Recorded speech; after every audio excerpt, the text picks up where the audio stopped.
There are a few new people here. Let me remind you, I am not a preacher.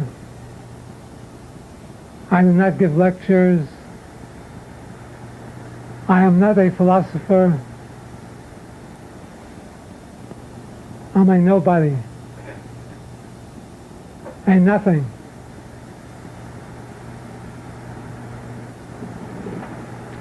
Yet some people call me Robert the Ego Killer.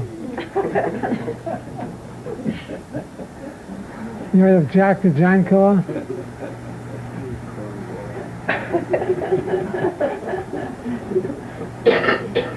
I have come to kill your ego. What do you think of that? You never needed it anyway. It's nothing but a bunch of trouble. All of these years you've been motivated by your ego. You've had all sorts of problems, confusion. What is happiness? Happiness is when you achieve something that you want. This makes you happy. Yet when it wears out, when it's taken away from you, when you get used to it, it makes you miserable.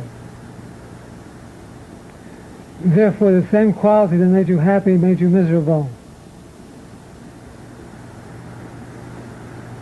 And this is how you've gone on since the beginning of your existence. Sometimes happy because you get what you want.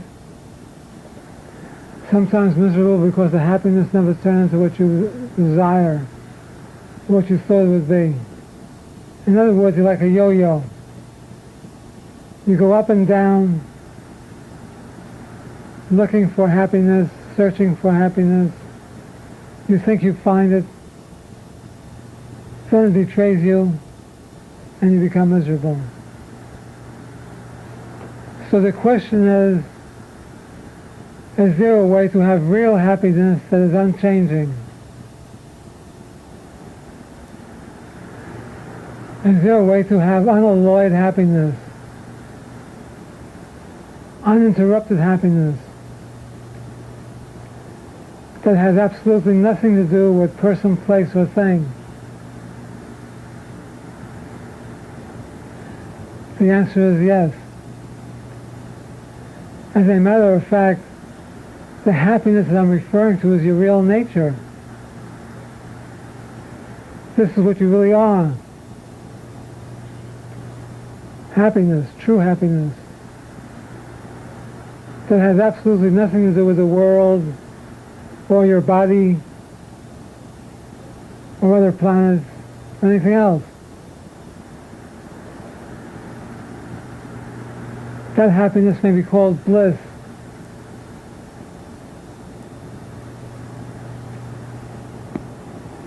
Total joy. All you have to do to achieve this happiness is to kill your ego. It sounds like a hard job, but it's not. You destroy your ego by beginning to live in the now. By letting go of the past, not concerning yourself with the future, and living in the eternal now. Prove this to yourself. Look at the second you're living in. Is there anything happening in that second? Is there something annoying you? Something bothering you? There's no time for this to happen because you're living in the second.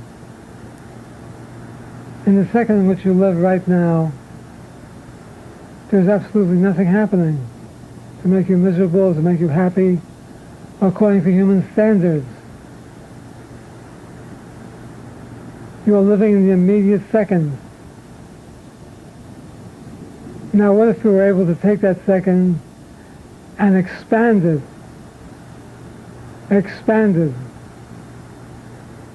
into eternity, into infinity,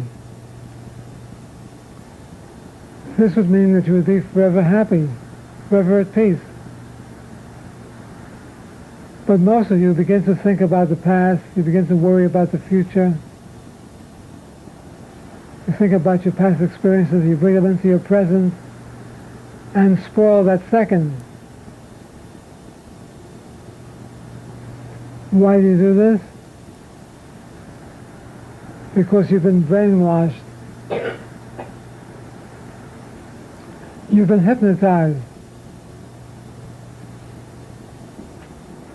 You've been led to believe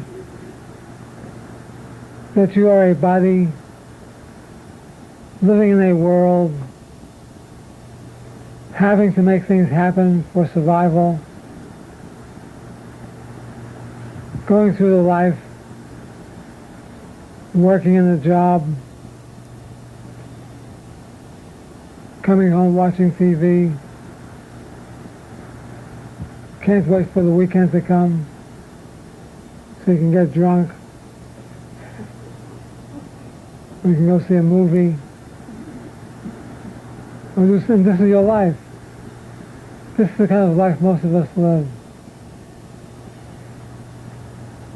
What if I told you there was another life? A life of such peace,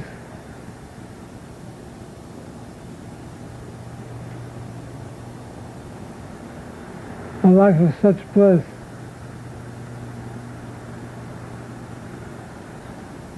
that will always be yours. Yet what do you have to do to achieve this? Again, you have to kill the ego. You kill the ego by stopping the thoughts. You have to stop thinking.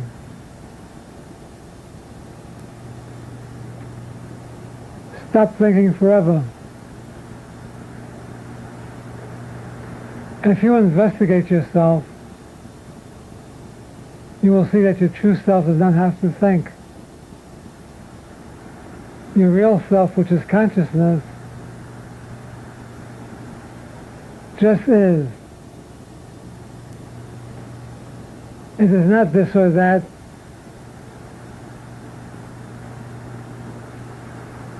It is pure being. There is no interpretation for this. It has nothing to do with you and your affairs and your life. It is a substratum of all existence. It is a background of all of your ideas, your feelings, your emotions, your beliefs. It is like a chalkboard. You draw pictures of images on the chalkboard, and you get involved in the images. The images always change. When you get tired of them, you erase them from the chalkboard. You draw new images. Yet the chalkboard never changes. The chalkboard remains the same. And so there's something within you that never changes. It is always the same. This is your true nature, your swarupa. It is called the ultimate reality.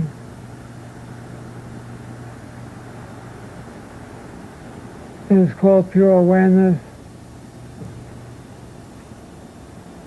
It is called by many names. You may also call this God.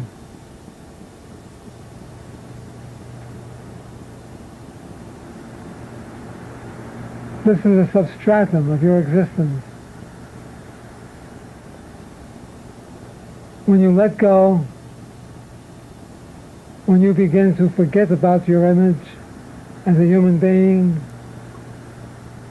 when you stop thinking about your affairs in the world and its affairs, the true self, which is the substratum I'm talking about, comes into existence, comes into play. It begins to make itself known. And you begin to disappear. What you believed was important, your meager existence, begins to take a back seat, and the true you, the true self, prevails. This is what ensues when you begin to drop your thoughts, your belief system, your preconceived ideas, your concepts. All of these things must go if you want to be yourself, the happy self, the uninterrupted, happy, blissful self. What are you willing to do about it? You cannot go on the way you've been going on if you wish to experience this beauty, this unparalleled joy. You cannot continue the life you've been living. There has to be a total and complete change. Everything that you have picked up since you were born has to become transcended and transmuted.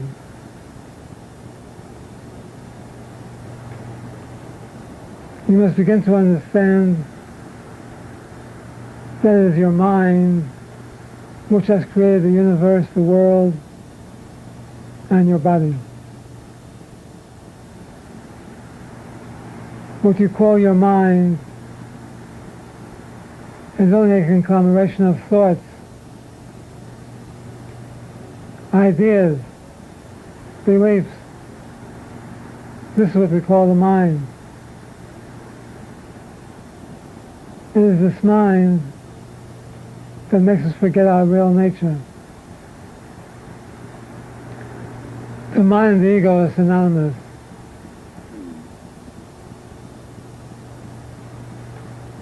Yet you ask me, can you exist without a mind? Can you function without a mind?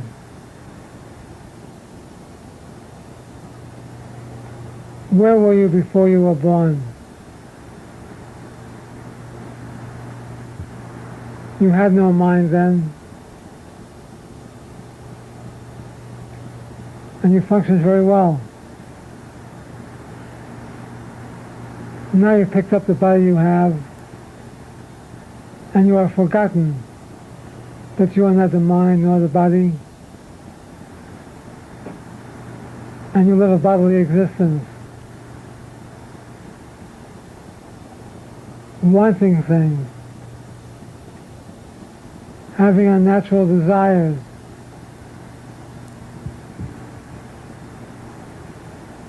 thinking you have to become a certain way in order to be totally happy.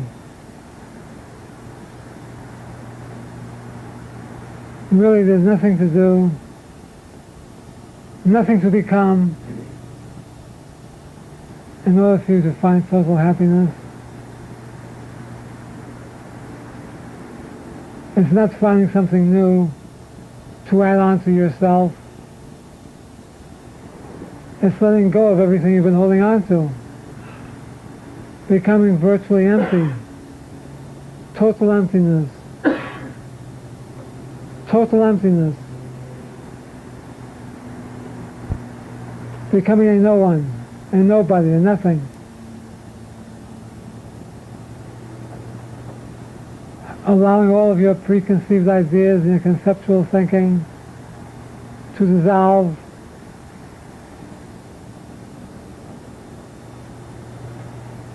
Letting go of everything that you've been holding on to, your desires, your emotions. Becoming a simple person.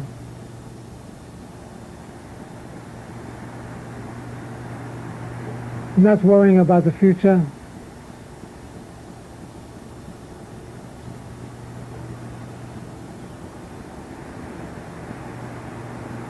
being yourself.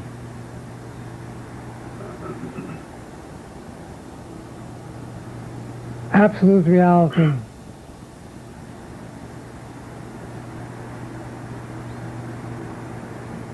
The self which is God. Allowing that to take place.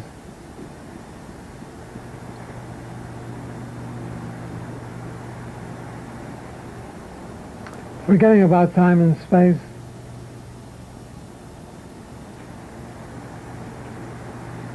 Not trying to change the world or anyone else. Not even trying to change yourself. But rather going deep within yourself. Diving deep within yourself. Deeper than you've ever gone before. The deeper you dive, the more the ego disappears. Remember, the ego, the body, the mind are one. They never existed, really. This is the amusing thing of this whole teaching.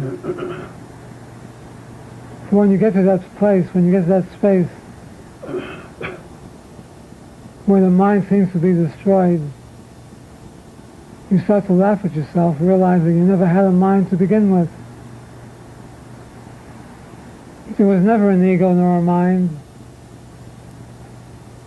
Yet you've been spending hour after hour, day after day, week after week, trying to quiet the mind that doesn't exist.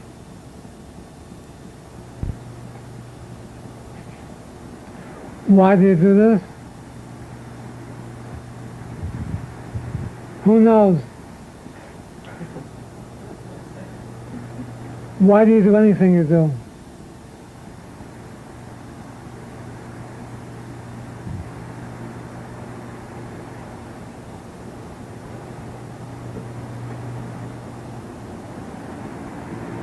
It is your business to do the right things in order for you to become self-realized.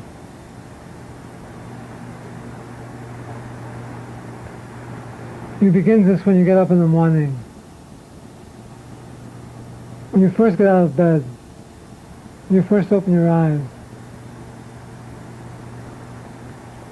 you can ask yourself the question, who am I?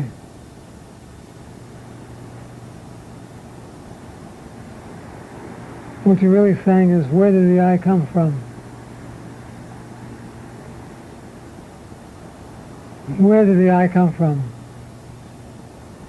When you're referring to this I, you're referring to the I that says, I got out of bed, I slept well, now I'm going to get dressed.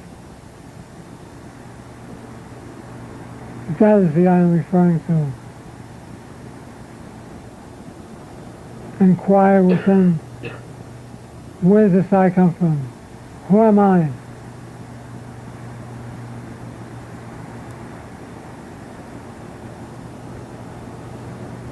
Am I my body?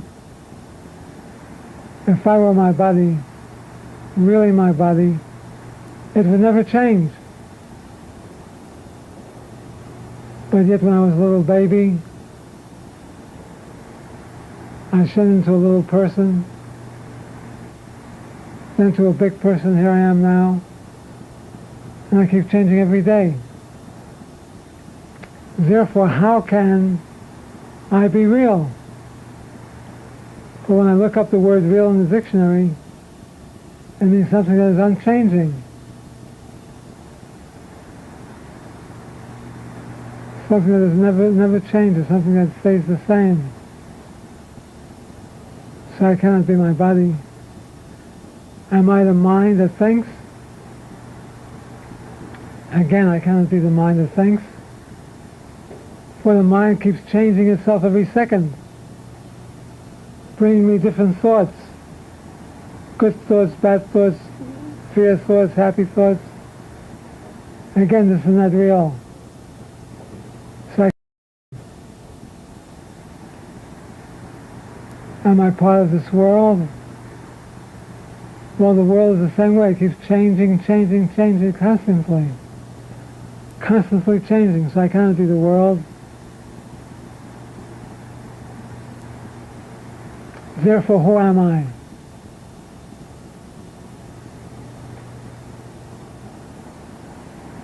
Do not answer that question.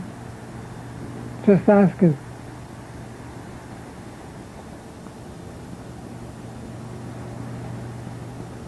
As you keep on asking this question, things take care of themselves.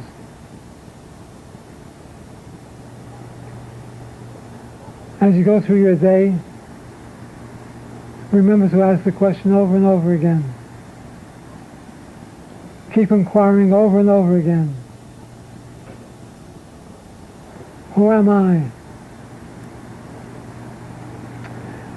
And when the answer comes to you, say no, I'm not this. I am not this.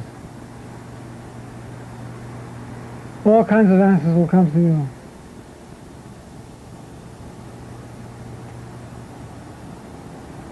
Your mind will tell you, you are a man, you are a woman,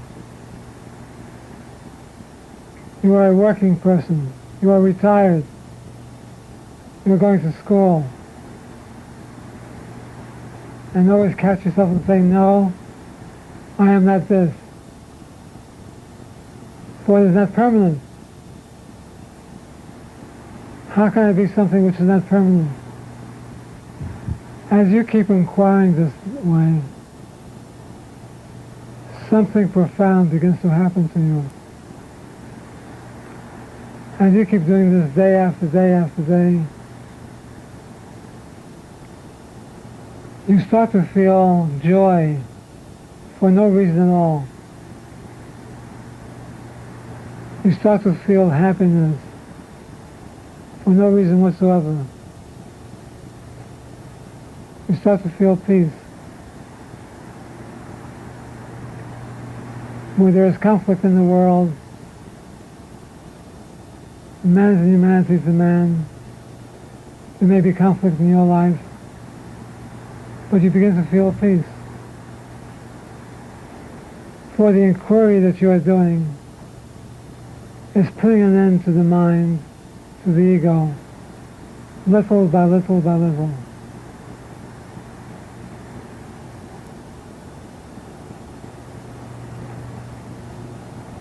You have to keep this up. You have to keep doing this without ever stopping.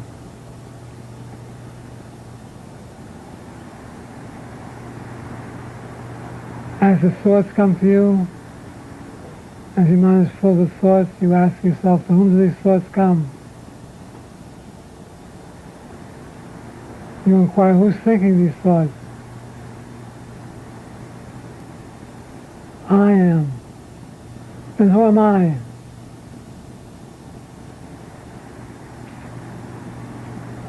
Do not try to analyze this. For you're using your mind to analyze it, and it is your mind we're trying to destroy. Therefore you cannot use your mind to become free. Otherwise it's like a thief becoming a policeman to catch a thief. It'll never really catch a thief because it's the thief itself. The birds had made nests in his hair. He was sitting there meditating. All of a sudden he felt the presence of a great sage coming by. He knew inwardly this was a great sage. He opened one eye and looked, and he said to the sage, "Holy Father, where are you going?"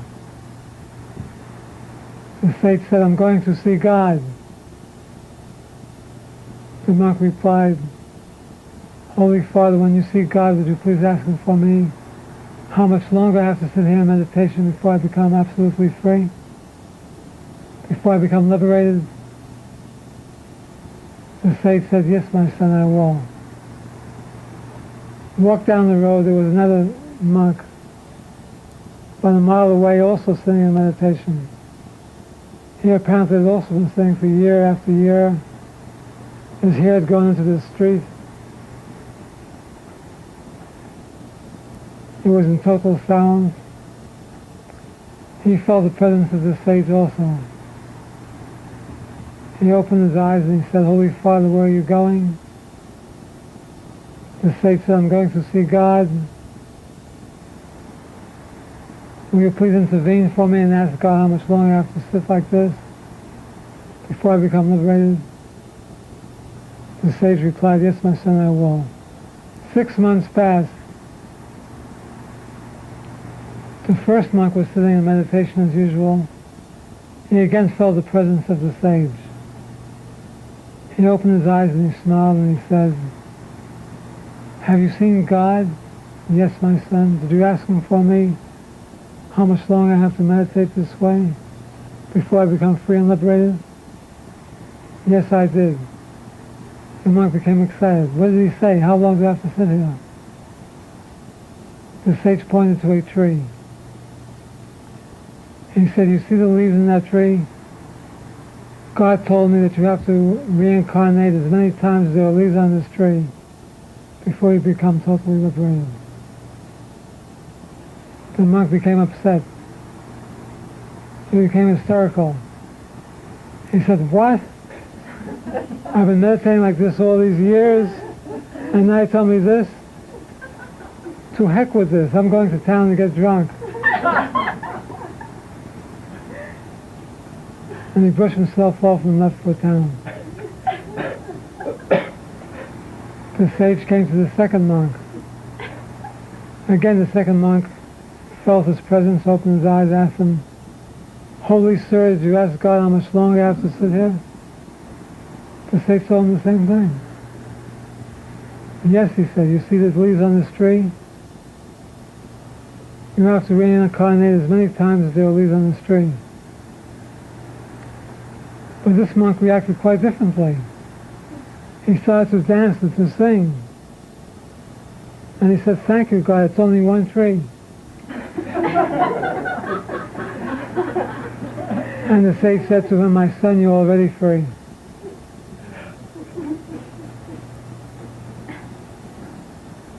The meaning of the story is,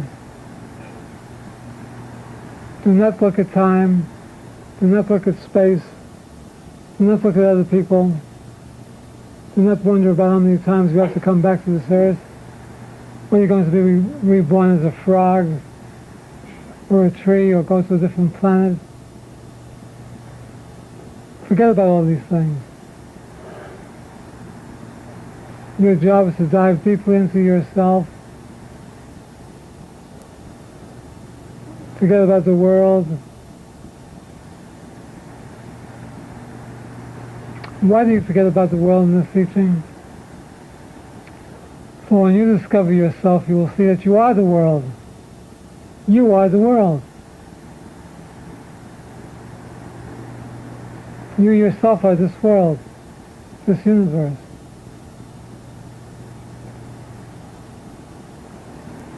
The self is all-pervading, omnipresence, and you are that.